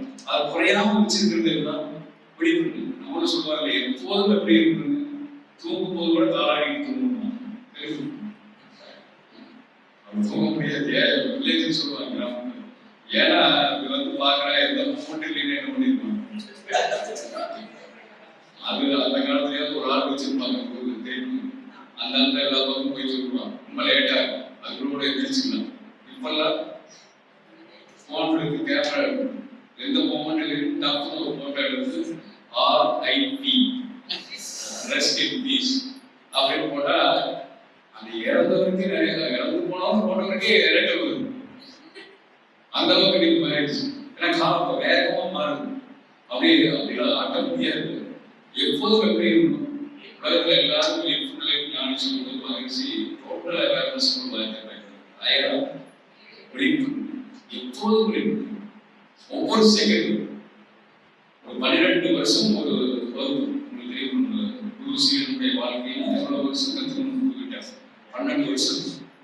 12வது வருஷம் முடியும் போது கடைசி நாள் ஒருத்தன் என்னைக்கு லேட்டா வருவோம் அந்த அன்னைக்கு லேட் வரும்போது வேகமா உள்ள முடியாது. ஒரு இன்னைக்கு லேட்டாக இருக்குது. ஆமாங்க, எல்லாத்தையும் பட்டம் கொடுத்துருந்தேன், ஒன்றும் கொடுக்கலையே, நீ இன்னைக்கு லேட்டா வருவீங்க, அதனால கொடுக்க முடியல. உனக்கு ஒரே ஒரு கேள்வி கேட்கிறேன், பதில் சொல்லிட்டீங்கன்னா நீ பட்டம் கொடுத்துற, நீ ஆசிரியர் தகுதி அப்படிங்க என்னன்னு சொல்லு. வரும்போது சேர்த்து அளவுக்கு வளர்க்குமா எனக்கு உன்னால சொல்ல முடியல, சொல்ல முடியாது. ஏன் சொல்ல முடியாது? பரபரப்பு இருக்கும்போது நம்ம என்ன செஞ்சோம்னு தெரியாது.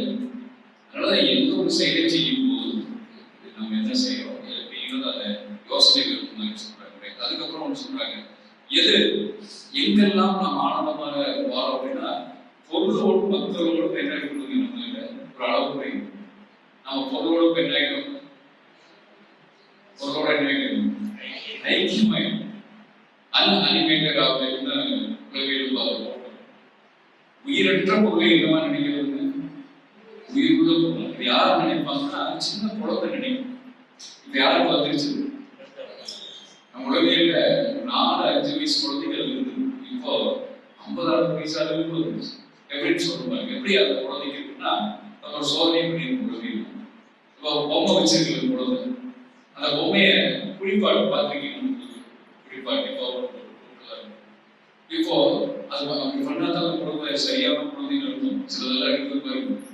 ஒரு 4-5 வயசுல அப்படி பண்ணணும். 12-13 வயசுல கண்ணாடி எடுத்து பார்த்துக்கிட்டே இருக்கும். பர்சனல் கண்ணாடி பார்த்தோம், பைக் கண்ணாடி எடுத்து திருப்பி பார்த்தோம். அது ஆனந்த அப்படிலாம் பண்ணலைன்னா நான் 2 அர்த்தம் சரியா மெச்சூர்டாக அர்த்தம். 5 வயசு கூட பார்த்தீங்கன்னா தெரியாது. துணி கூப்பிடும், அதை உட்கார வச்சு டீச்சர் பாடம் நடத்தும். அப்ப அதை என்னமா நினைக்குது இந்த பொம்மை உயிரா நினைக்கும். இப்ப நாம அப்படி ஒரு நினைக்கிறோம். சரி,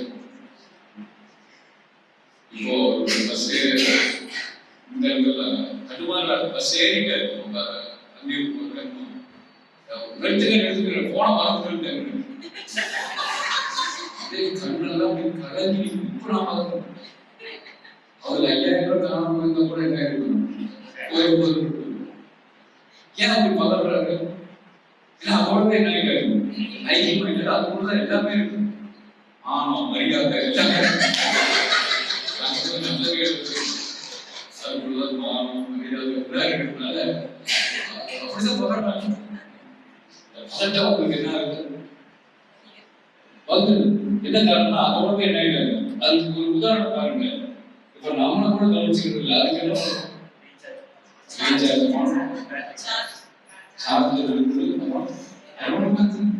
வேற ஒரு ஃபிலிம் ஓட்டுறோம், கவர் வச்சிருக்கிறோம், கிணறு துடைக்கிறோம், இவ்வளவு வேலை வரும். ஆனா நம்மள என்ன பண்றது? நம்ம கவனிச்சிருக்கு. லாரி எழுதி ஓட்டணும், தினமும் கவனி அப்படிங்கிற மாதிரி மாற்ற வேண்டிய ஒரு நிலைக்கு நம்ம இருக்கிறோம். அதனால பொருளோடு அடுத்து யாரோட மக்கள் ரொம்ப பாசம் வைக்காதுன்னு சொல்லுவார். அது நம்ம அவர் என்ன சொல்றாருன்னா ரொம்ப பாசம் வச்சுட்டு ஒரு பிரிக்கு வந்தா என்ன பண்ண முடியாது, வாழ்க்கை தாங்க முடியாது. காலேஜ் ஸ்கூல் சீசன் நிறைய குழந்தைகள் ஹாஸ்டல் போறதுக்கு விரும்பல. என்ன காரணம்? ரெசிடென்சியல் வளர்த்தோம். 12 வயது வரைக்கும் நீங்க வீட்டுல இருந்துங்க, அதுக்கப்புறம் எங்க ஒப்படைக்கணும், அறிஞர்கிட்ட ஏன் ஒப்படைக்கணும்னு சொன்னாங்க. அவங்க நாலேஜ் கூடும். அப்போ ஏன் நிறைய பேர் ஹாஸ்டல் இல்லை? ஹாஸ்டல் ஏன் இல்லை அப்படின்னா நம்ம என்ன பண்ணிட்டோம், நாமும் பட்டு வச்சுட்டோம், அவங்களும் பட்டு வச்சுட்டாங்க. ஒரு நல்ல நிலைக்கு முன்னேறணும், படிக்க போகணும்னா ஹாஸ்டல் இருக்க முடியாத காரணம் நம்ம ரீசன் சொல்றோம். உங்களை எல்லாம் விட்டு இருக்க முடியல, நாளைக்கு வேற கிடைச்சா என்ன முடியும்? அப்போ முதல்ல இருந்து அந்த பழக்கத்தையே அந்த வாழ்க்கையில ரொம்ப முக்கியமா இருக்கு. அடுத்தது அப்ப எது ஆனந்தம் தரும் உங்களுக்கு எல்லாத்தையும் பெற்றோருக்கு நம்ம என்னவா இருக்கணும்? நல்ல மகனாகவோ அல்லது மகளாகவோ நல்ல ஒரு ஆனந்தமான ஒரு வாழ்க்கை வாழணும்னா பெற்றோருக்கு நிச்சயமா என்னவா இருக்கணும்? நல்ல மகனா இருக்கும். அப்படி இருக்குதா? நீங்க 4 நாள் என்ன இருக்கு? முதியோர் இல்லங்கள், அனாதை இல்லங்கள் எல்லாம் இருக்கு, அதிகரிச்சுட்டே இருக்கு. அப்படின்னா என்ன அர்த்தம்?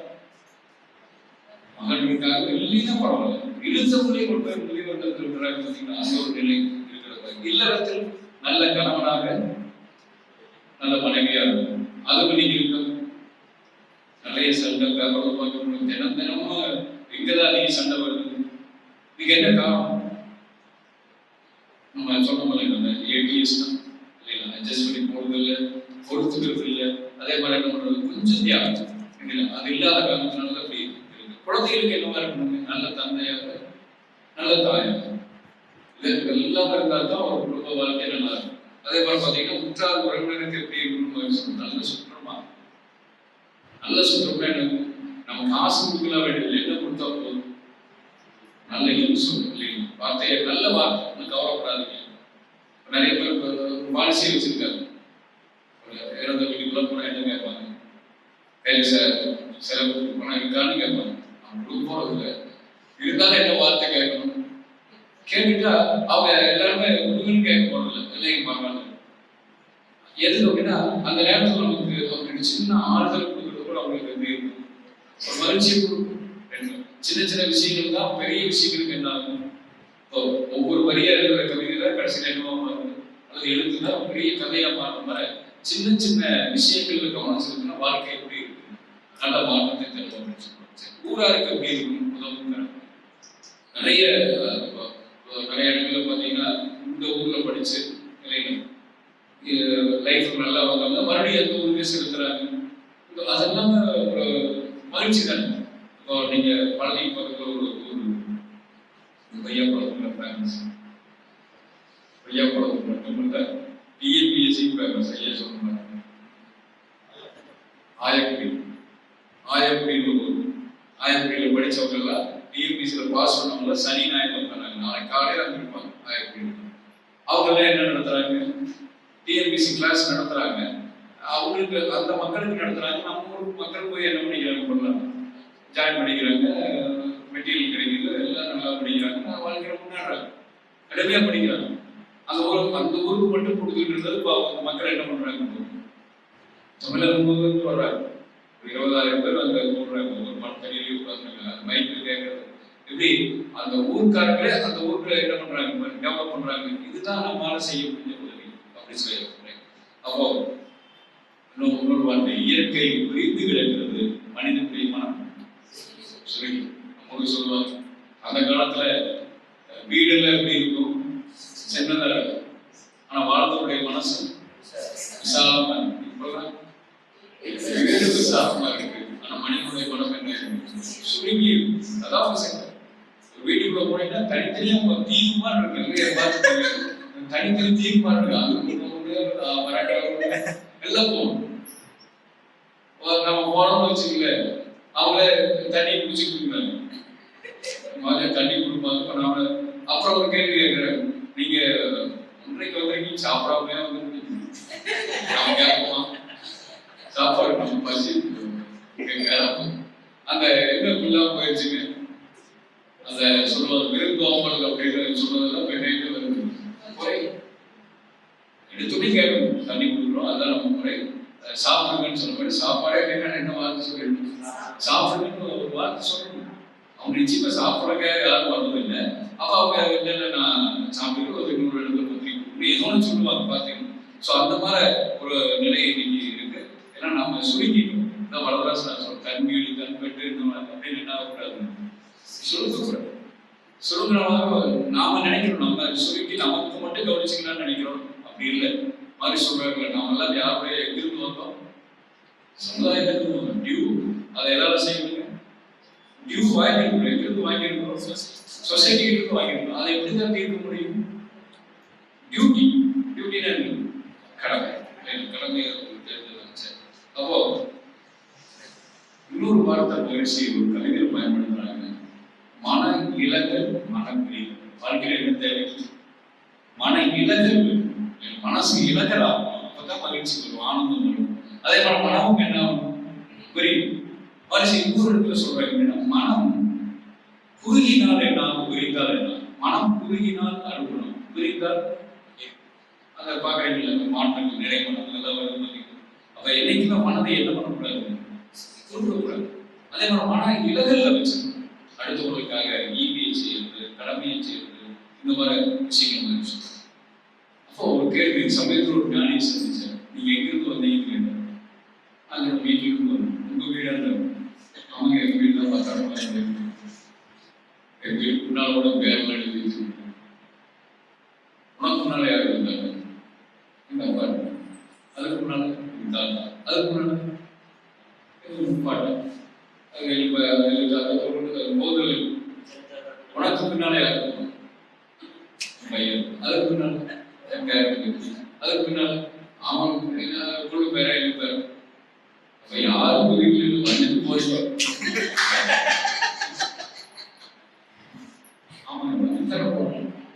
இப்போ பாதாளி சங்கமேஸ்வரர் கோயிலுக்கு நான் வரணும்னு வச்சுக்கோங்க, வெறிகுருக்கு வருவேன். இங்க வந்து யார் பேர் எனக்கு தெரியாதுன்னா நான் எங்க தங்குவேன், கோயில எங்க தங்குவேன். ஒரு 2 நாள் குழந்தை குட்டியோட வந்துட்டு அது தமிழ் என்ன பேர், விடுதி. அவர் சொன்னது அந்த வார்த்தை. அப்ப நீ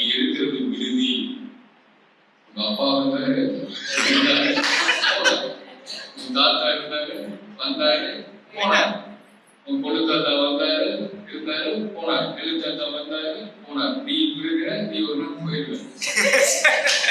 உனக்கு அப்புறம் யாரு வருவா? உன் பேரா வருவா, பேத்தி வருவா. வந்து அப்ப வந்துட்டு போற இடம் என்னன்னு கேட்டேன். வீடு. அவன் எதுக்கு வீடு இருக்காங்க? நாம இருக்கிறது வீடா? நாம இருக்கிறது வீடு இல்லை. வந்து பண்ணுறது சொன்னது வீடு பேரு எப்போது ஆனந்தம், எப்போது ஆனந்தம் வீடு பேரு அடைஞ்சாதான் ஆனந்தம். அந்த வீட்டு பேர் எப்படி அடையாது?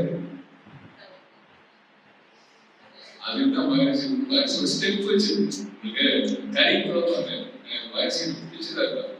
கரிக்குலம்ல அது தெரிஞ்சுக்கலாம். கரிக்குலம் அப்படின்னா 1வது புக்ல நீங்க பாடம் படிக்கிறீங்க பார்த்தீங்கன்னா 10வது பாடம் படிக்கிறீங்க. அதனுடைய தொடர்ச்சினா தமிழ் இருக்குன்னா 10வது பாடம் இருந்தா 2ஆம் வகுப்புல 11வது பாடத்துல என்ன இருக்குன்னா அதனுடைய தொடர்ச்சி இருக்கும். அது ஃபர்ஸ்ட் பாடம்.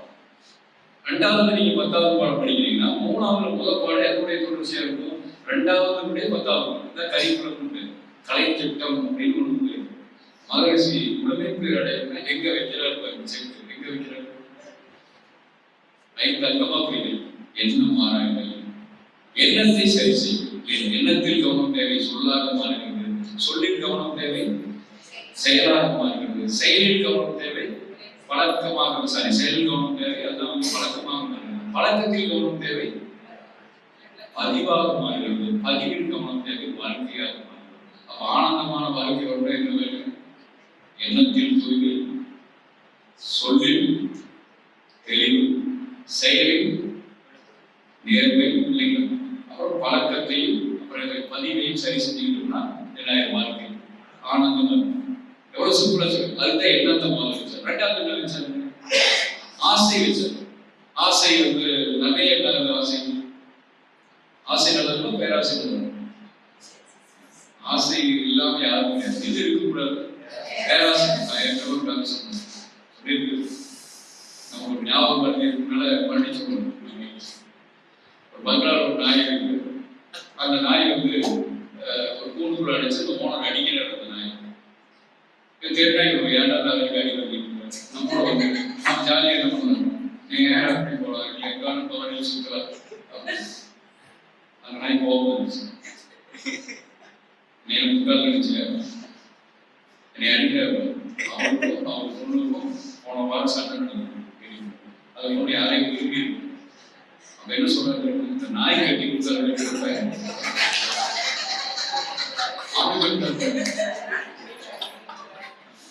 அந்த நாய் கடிச்சு நம்ம கிட்ட கத்துற எப்படிதான் அதை கட்டி தர மாட்டாரு. யாரை கட்டி தருவாரு?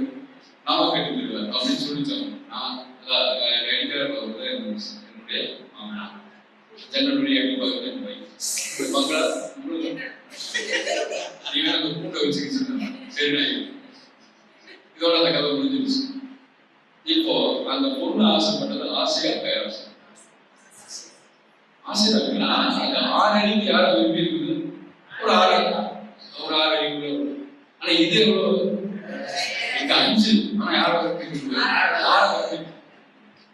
இது புத்தர் எவ்வளவு சொல்றத நம்ம சின்னதா ஒரு கதையில என்ன பண்ணிட்டாங்க. என்ன வந்த கதை கொஞ்சம் மாடிஃபை பண்ணிருக்காங்க. நம்ம காலத்துக்கு ஏற்ப என்ன பண்ணிக்கிறது இல்லை, கொஞ்சம் மாடிஃபை பண்ணிக்கிறாங்க. அதனாலதான் ஆசை. அடுத்து என்ன? சினம் தவிர அதெல்லாம் தெரிஞ்சதுனால முடியாது. மகிழ்ச்சியாக சினம் தவிர்த்தல். அப்புறம் கவலை இருத்தல். இதுகளே மோசம் இருக்கின்றனால் எண்ணமானாலும் ஆசை, சினம் தவிர்த்தல், கவலை இருத்தல், மோசம். மகிழ்ச்சி வார்த்தையை நீங்க தெரிஞ்சுக்கணும். கடுமையான வார்த்தை எங்க வச்சிருக்காங்க? கவலை. இதுக்குள்ளே ரொம்ப மோசமானது. தெரியாது சொல்லியிருப்பாங்க. கிணத்திலிருந்து நீரை எடுக்கிறதுக்கு பேர் என்னதான் கவலை. என்ன அப்படின்னா நீரை எப்படி வாரி வெளியே இறக்கிறதோ அது மாதிரி நமக்கு கவலை வந்துவிட்டா நம்முடைய ஜீவகாலத்தை என்ன பண்ணிடும்? நம்முடைய ஆண்களை எல்லாவற்றையும் இந்த கவலை என்ன பண்ணிடும்? வெளியே. அதனாலதான் என்னைக்குமே என்ன பண்ணக்கூடாது? நல்ல வாழ்க்கை பண்ணணும்னா முதல்ல ஏற்படணும் கவலை. எனக்கு தெரிஞ்ச ஒருத்தர் ட்ரெயின்லேயே போனது ஒருத்தர் தெரியுமா? ஒரு ஃபோபியா. ட்ரெயின்ல சில பேர் என்ன பண்ண மாட்டாங்க. அவருக்கு டெல்லியில் ஒரு அவார்டு கொடுக்குறாரு. போய் ஆகும். ட்ரெயின்ல போக முடியாது. அது ஒரு டிரைவர் வருது முதல்ல முடிவு பண்ணிக்காரு. ட்ரெயின்ல போகிறது அவ்வளோ தூரம் நம்ம போக வேண்டியது. ஆனால் அவார்டு வாங்குறதுக்கு ஆசை. ட்ரெயினுக்கு தான் போயாகணும் அப்படின்னு ஒரு நிலையில என்ன பண்ணிட்டாங்கன்னா இன்சூரன்ஸ் பண்ணுறாங்க. என்ன இன்சூரன்ஸ்? Life insurance. லைஃபுக்காக அந்த நாளும் நெருங்கிடுச்சு. எந்த நாளுக்கு? ட்ரெயின் போகிறோம். அவர் வந்து பஸ் ஸ்டாண்டு போயிருக்காரு. பஸ்லேயே போறாங்க, அப்புறம் ட்ரெயின் போறாங்க. பஸ் ஸ்டாண்ட் அந்த 2 ரூபா போட்ட இடம் கொடுத்து அந்த இடம் விஷயம் சரி எவ்வளோ வெயிட் இருக்குன்னு போட்டுருக்காரு. வெயிட் இருக்கு அந்த வேலைக்கு இல்லை, இடம் போட்டுருக்காரு. இடம் போட்டோடனே அது வந்து 70 கிலோ. அதுக்கப்புறம் பார்த்து திருப்பி பார்த்தாங்க. திருப்பி ஒன்று இருக்குல்ல பார்த்தேன். அது என்ன போடுறதுன்னா கடைசியாக செய்த முதலீடு நல்ல பலனை தரும். கடைசியாக என்ன போட்டிருக்காரு? இன்வெஸ்ட் பண்ணியிருக்காரு இன்சூரன்ஸ். அது என்ன இன்சூரன்ஸ்? அவர் எப்போ பலன் கொடுக்கும்? அவங்க பார்த்து நம்ம மாதிரி நடந்தால்தான் பலன் கொடுக்கும்.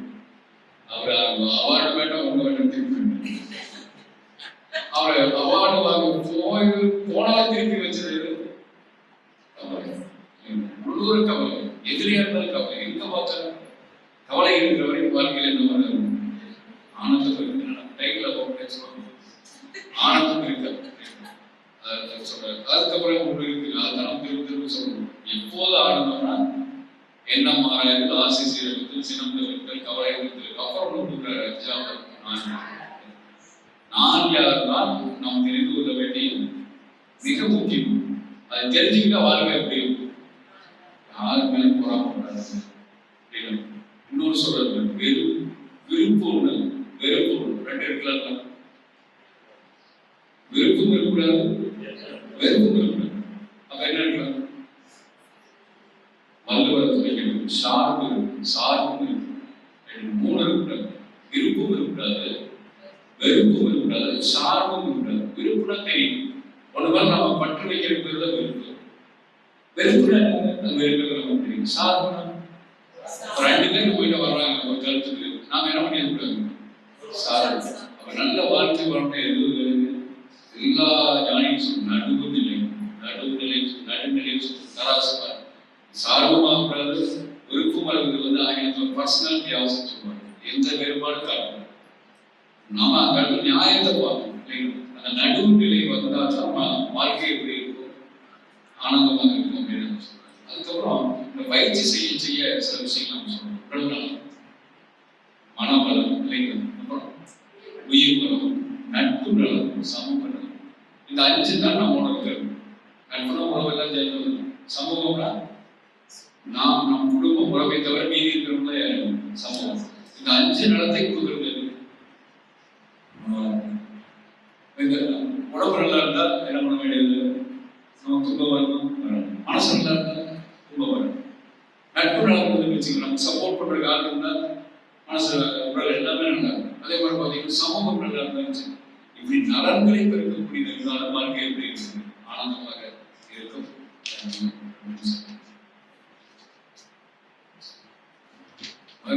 சொல்றாரு, நல்லா வாழணும்னா நன்றி உணர்வு இல்லை. நிறைய உலகத்துல என்ன மறந்துச்சு? நன்றியை மறந்துச்சு. வாயமே சொல்றது தேங்க்ஸ். அவன் நமக்கு செஞ்சவங்களுக்கு திருப்பி நாம என்ன பண்ணணும்? செய்யணும் அப்படின்னு. அதுதான் இறைவனுக்கு செய்யணும். சிவானந்தவாரியா கேட்கிறார், உடலில் இருந்து ஒரு உறுப்பை எடுக்கிற டாக்டருக்கு நீ என்ன பண்ற? காசு பெண்கள் தான் கர்ப்பப்பை, ஆண்களுக்கு அப்பண்டிஸ், தூக்கி காசு கொடுக்க வரும். ஆனா இத்தனையும் கொடுத்த கடவுளுக்கு நீ என்ன கொடுத்த? அத்தனையும் கொடுத்த கடவுளுக்கு நீ என்ன கொடுத்த? அவரே சொல்றாரு, அதுக்கு தவம். 2 தான். ஒண்ணு தவம் பண்ணணும், இன்னொன்னு என்ன பண்ணணும்? அறம் பண்ணணும். அறத்துல ஒண்ணு நன்றி கொண்டு பாராட்டணும். நன்றின்னு சொன்னா எவ்வளவு சந்தோஷம். சாரின்னு போக வர்றாரு. நீ காலம் முடிச்சுட்டு சாரின்னு போங்க. ஏன்னா அது 4 ஆயிடுச்சு. மன்னிச்சுன்னு சொன்ன என்ன அமைதியா இருக்கும். மன்னிக்கிற அந்த வார்த்தைக்கு அவ்வளவு நன்றி இருக்கு. அதுக்கப்புறம் ஆனந்த வாழ்க்கை என்பது ஒரு அழகான கவிதைகள் வந்தது. ஆனந்த வாழ்க்கை என்பது 2 கம்பிகளின் இன்னிசை. இசை வளம்னா ஒரு கம்பியில் வருது, 2 கம்பிகள். ஆனந்த வாழ்க்கை என்பது 2 கம்பிகளின் இன்னிசை. ஒரு கம்பி தொண்டு, இன்னொரு கம்பி அன்பு. தொண்டு கொண்டுடுது. புத்தர் எப்படி சொல்றாருன்னா, மனதை எப்படி வைத்துக் கொள்ளும் போது என்ன சொல்றாருன்னா, இந்த 2 கம்பியை வச்சுக்கல, இசையை இறுக்கி கட்டிட்டுமா இசை வருமா? கலஞ்சி விட்டோம் வராது. எப்போ வரும்? மீடியம். அப்புறம் வாழ்க்கையில துன்பத்துக்கும் போயிடக்கூடாது, அப்படியே தளர்ந்த இன்பத்துக்கும் போகக்கூடாது. எப்படி வச்சுக்கணும்? மீடியம் அமைதி நிலையில் தான் மியூசிக் வரும்னால தொண்டு செய்ய வேண்டும். தொண்டுனா பெருசெல்லாம் வேண்டாம். எதெல்லாம் தொண்டு? உடலால் செய்யலாம், மனதால் செய்யலாம், பொருளால் செய்யலாம், அறிவால் செய்யலாம், இன்சொல்லால் செய்யலாம். 5 வகையில் செய்யலாம். ஒண்ணுமே முடியல, ஒரு ஆம்புலன்ஸ் போகுது, என்ன பண்ணலாங்க? அதில் செய்யும் உயிர் நன்றாக இருக்கட்டும் சொன்னாலும் ஒருத்தர் மனம் நோய் சோர்ந்து வர்றாரு, அவருக்கு என்ன சொல்லணும்? ஒன்றும் கவலைப்படாது, உங்களுக்கு மட்டுமா எல்லாத்துக்கும் தான் இப்படி ஏதோ ஒரு ஆறுதல் பார்த்தீங்கன்னா மக்கள் நீங்க எவ்வளோ தேடுறாங்க. இப்ப எங்க ப்ரொஃபஷனல்ல நம்மளாம் பெருசா ஒண்ணு வரவங்க என்ன பண்றோம்? ஆறுதலா சொல்லணும், ஆறுதலா சொல்லணும். 1 மணி நேரம் ஒரு 1.25 மணி நேரம் ஆகிடும். முதல்ல 10 நிமிஷத்துல கவனிச்சு 1.25 மணி நேரம் அவங்க ஸ்டோரி சொல்றதுக்கு 1 மணி நேரம். 4 மணி நேரம் டைம் ஆகிட்டே போகுது, அதிகரிச்சுட்டு. ஏன்னா அவ்வளவு ஒண்ணும் இல்லை, யாராவது கேட்கறதுக்கு ரெடியா இருக்காங்கன்னு பாக்குறாங்க, சந்தோஷமா பாருங்க. ஏன்னா உள்ள இருக்கிறது என்ன ஆகும்? வெளியே விடணும். அது விடாம யாருக்கு அவங்களுக்கு தெரிஞ்சுக்கணும், இவங்க போய் அவங்களுக்கு சொல்லிடுவாங்களோ அப்படின்னு இல்லாம ஒரு நம்பிக்கையான ஆளா இருக்கும். அந்த நம்பிக்கை கெட்டு போனதுனால யாரும் யார்கிட்ட என்ன பண்ணிக்கணும் சொல்ல முடியும். இல்லைன்னா கலர் சாத்தியாவது நாமளாக என்ன பண்ணிக்கணும் சொல்லிக்கிறேன். ஆனா சொல்யூஷன் கிடையாது. நம்ம குழம்பிய மனதில் என்ன பண்ண முடியாது, ஒரு தெளிவு கிடைக்காது. புத்தருடைய சீடன் ஆனந்தன் போய் தண்ணி எடுத்துட்டு வாங்க, அவன் குளம் தூக்கி போறான். போய் அந்த பள்ளத்துக்கிட்ட நிக்கிறான், தண்ணி எடுக்கலான்னு ஒரு மாட்டு வண்டி வந்துருச்சு. திருப்பி வண்டியாட்டான். மாட்டு வண்டி வந்தது, எல்லாம் தண்ணி கலங்கிடுச்சு, தண்ணி எடுக்கணும். ஆனா புத்தர் சொல்றாரு, கொஞ்ச நேரம் தண்ணி அது தெரிஞ்சிருக்கு, ஏன் வந்துட்டாரு. அப்போ அந்த கொஞ்ச நேரம் யாருக்கிட்டையும் கூட ஒரு அட்வைஸ் வாங்காம மனம் சங்கடப்படும் போது கொஞ்ச நேரம் அமைதியா கவனம் பண்ணணும்னா நம்ம கேட்கறது ஒரு தெளிவு. கோபப்படுகிற நேரத்துல அல்லது வருத்தப்படுகிற நேரத்துல நம்ம மறுபடியும் எடுக்கிற முடிவு நிச்சயமா அடுத்த ஸ்டெப் என்ன பண்ணுது, நம்ம பாதிக்கிறதுனாலதான் அப்படி எடுக்க வேண்டாம்னு சொல்றேன். என்னென்ன வேண்டும்? நம்பிக்கை வேண்டும், சந்தேகம் கூடாது, ஆனந்தமா வரணும், என்ன இருக்கக்கூடாது. நிறைய இது வருது வாழ்க்கையில, சந்தேகம் தான் வரும். நிறைய பேப்பர்லாம் பார்க்கணும், போன பேசிட்டு இருக்கா என்ன வந்து சந்தேகம் வரும், டேட்டா வந்தா சந்தேகம், எங்க மாதிரி சந்தேகம் சந்தேகம் இருக்கு. அதே மாதிரி நல்ல எண்ணம் வேண்டும், அதுக்கு ஆப்போசிட் இருக்குது, தீய எண்ணம் இருக்கக்கூடாது. அடுத்து புரிந்து கொள்ளல் வேண்டும், பகிர்ந்து கொள்ளல். 2 விஷயம். நல்ல வாழணும், மகிழ்ச்சியா வாழணும், புரிந்து கொள்வது, அடுத்தவரை புரிந்து கொள்ளணும். அதை விட என்ன பகிர்ந்து கொள்வது, ஷேரிங். உலகில் நம்ம 4 விஷயம் சொல்லணும். ஒரு குடும்பத்துல என்ன, குடும்பத்துல யாராவது ஷேரிங் இருக்கணும், கேரிங் இருக்கணும், லவ்விங் இருக்கணும், கம்யூனிகேஷன். இந்த 4 இருந்தால் ஷேர். ஹஸ்பண்டோ ஒய்ஃபோ வந்தா என்ன பண்ணணும்? ஷேர் பண்ணணும். இன்னைக்கு என்ன நடந்தது, குழந்தைகிட்டே ஷேர் பண்ணணும். குழந்தைகிட்ட நீ என்ன நடந்ததுன்னு கேட்கணும். அப்படி சொல்ல வச்சோம்னா தான் ஒரு வயது வந்தாலும் அந்த குழந்தை என்ன பண்ணணும், உங்ககிட்ட ஷேர் பண்ணணும். இல்லைன்னா என்ன பண்ணிடும், ஒரு ஃபில்டர் பண்ணணும். பார்த்துட்டு ஏஜ் ஆக 12, 13க்கு அப்புறம் 12 வயசு வரைக்கும் எல்லாம் சொல்லணும். 13க்கு அப்புறம் அம்மா கிட்ட எது சொல்லணும், அப்பா கிட்ட எது சொல்லணும், எதை சொல்லக்கூடாது. இது என்ன காரணம், நம்ம ட்ரெயின் பண்ணாங்க. இப்படி நம்ம ஷேரிங் முதல்ல பண்ணியிருந்தோம். அதே மாதிரி கேரிங் ஒன்றும் இல்லை, அப்பப்போ வார்த்தை. பெண்கள் எல்லோரும் அல்லது ஆண்கள் எல்லோரும் சொல்றது, குறிப்பா பெண்கள் சொல்றது, ஆபீஸ் போயிட்டாருன்னா என்னை கண்டுக்கிறது. அப்போ ஒரு கேரிங்னா என்ன எதிர்பார்க்கிறாங்க? 11 மணிக்கு சாப்பிட்டியாங்க, மறுபடியும் 2 மணிக்கு சாப்பிட்டியாங்க, 4 மணிக்கு சாப்பிட்டியா, தூக்குறியாங்க. இவ்வளவுதான். இதுக்கு ஒரு காசு தேவை, எந்த பக்கம் பார்த்து சொல்றது, காசு தேவை, ஒண்ணு தேவை, இவ்வளவுதான். பெருசா கிடையாது. அவங்களுக்கு என்ன, ஆண்களுக்கு என்ன இருக்கணும், வரும்போது என்ன பண்ணணும், ஏதோ ஒரு ஸ்நாக்ஸா ஏதோ சின்ன சின்ன எதிர்பார்ப்பா. இது 2 பேர்த்துக்கிட்ட அது இல்லாதனாலதான் இவ்வளவு பிரச்சனைகள். அதனால நம்ம சொல்றோம் பகிர்ந்து கொள்வது, கேரிங் சொன்னேன். அடுத்து லவ்விங், அன்பு செலுத்து. இல்லைங்க, அன்பு செலுத்துறதுக்கு காசு வேணும், ஒண்ணுமே தேவை. அதே மாதிரி ஒரு லாஸ்டா நான் சொன்ன பார்த்தீங்கன்னா கம்யூனிகேஷன். நீங்க என்ன சொல்ல வர்றதே அடுத்த போயிட்டு என்ன பண்ணுவீங்க? ஷேர் அப்படியே போயிட்டே இருக்கும். 4 பேர் எதிர்த்து அதனால ஆனந்தமா வாழ்றதுக்கு நம்ம எங்க போகிறோம்னு தெரியும். அதான் உண்மையும் கூட. உடலை நன்றாக வச்சுக்கணும், உயிரை நன்றாக வச்சுக்கணும், மனதை நன்றாக வச்சுக்கணும், தன்னை முதல்ல அந்த ஆற்றலை வச்சுக்கணும். நான் யாருங்கிறது நம்ம தியரியா படிச்சுட்டோம், ஆனால் என்னவா பண்ணணும்? பிராக்டிக்கலா போகணும். அப்ளிகேஷன் பிராக்டிக்கல் மகிழ்ச்சி கொடுத்துட்டாங்க. இதை எங்க நடைமுறைப்படுத்தணும்? மக்களோட பழகும் போது அது கொஞ்சம் கொஞ்சமா அந்த வெறுப்பு நக்கம் பொறாமை இதெல்லாம் விடும்போது நம்ம வாழ்க்கை என்னவோ மாதிரி போயிடும். ஆனால் நம்ம சுத்தி எல்லாமே பர்ஃபெக்டா இருக்கும். அப்படி வாழும்போதுதான் நம்ம வாழ்ந்ததுக்கான அர்த்தம் என்ன கிடைக்கிறது. அதனால தொடர்ந்து நாம் என்ன செய்வோம் அப்படின்னா, அடுத்தது என்னுடைய பயிற்சி தொடர்ந்து செய்வோம். இன்னொன்று என்ன அப்படின்னா, அற்புதமான பயிற்சி இன்னும் இது என்ன பண்ணிருக்கேன் மக்களிடம் சென்று சேராம இருக்கிறேன். அதனால இந்த மாதத்தில் இருந்து ஒரு கொள்கை each one catch one, each one catch one. கட்டாயப்படுத்தி அல்ல, முறையாக நாம் பெற்ற இன்பத்தை, மகிழ்ச்சியை, ஆனந்தத்தை அடுத்தவர்கள் சொல்லி நம்ம என்ன பண்ணணும்? இது வரவேற்போம். ஒரு 2 நாள் வந்தாங்க போதும். ஏன்னா அவங்களுக்கு எந்த பாதையில போறது தெரியல. எல்லாத்துக்கும் ஒரு வருத்தம் சென்றல் இருக்கு. எந்த பாதையில தெரியல. இங்க ஒரு ராஜ பாட்டை இல்லைங்க. அதை இதை வழிகாட்டி விடுவோம். உலகத்திலேயே நல்ல யோசிச்சு பாருங்க. அருள் நிறைய இருக்கீங்க. உலகத்துல சிறப்பு அப்படின்னா ஒண்ணு இறைவன் தன்மாற்றத்துல வந்தோம், 2வது அம்மா கிட்ட வந்தோம், 3வது யார் கையில் கொடுத்துருக்காரு? மகிழ்ச்சி நம்ம கையில் கொடுத்துருக்காரு. அந்த வார்த்தை உங்களுக்கு தெரியும் நினைக்கிறேன். நீச்சல் கொடுக்கும்போது என்ன வார்த்தை பயன்படுத்துறது? இந்த உயிரை உயிர்விப்பதற்காக உயிரை உயிர்விக்கக்கூடிய பொறுப்பை யாருக்கு கொடுத்துருக்காரு.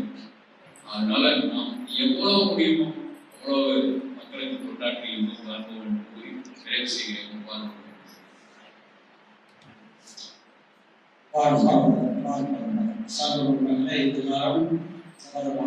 பேராசிரியர் மனாபுத்த ரீதியாக வாழ்க்கையை பெற்றுக்கொள்வதற்கான மிகச்சிறந்த மனாபுத்த கருத்துக்களை எல்லாம் நாம் உண்டாக்கி ஐயா கருத்துக்களை நீங்கள் வீட்டில் சென்று அசைவுகள் அதன்படி அதை பயன்படுத்திக் கொள்ளுங்கள். ஐயாவை வாழ்த்து உங்களுடைய போட பேராசிரியர் சர்வேசன் ஐயா அவர்கள்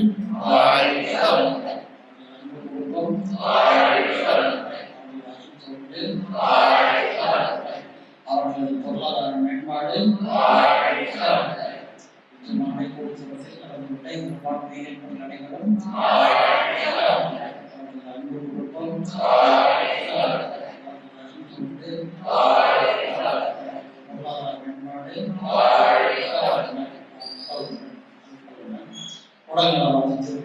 உலகமெல்லாம் பருவமழை ஒத்தபடி பெய்யட்டும், உழவரெல்லாம் தானியத்தை உவப்புடனே பெருக்கட்டும், பழதொழில்கள் புரிகின்ற பாட்டாளி உயரட்டும், பல்துலகில் தொகுத்துணர்வு பண்பாட்டை உயர்த்தட்டும், கழகங்கள் போட்டி பகை கடத்தாட்சி நடக்கட்டும், கல்லாமை கடல்வறுமை கழகங்கள் மறையட்டும், நலவாழ்வை அளிக்கும் ஞான ஒளி வீசட்டும், நம் கடமை அறவாழ்வில் நாட்டத்தே சிறக்கட்டும், நம் கடமை அறவாழ்வில் நாட்டத்தே சிறக்கட்டும், நம் கடமை அறவாழ்வில் நாட்டத்தே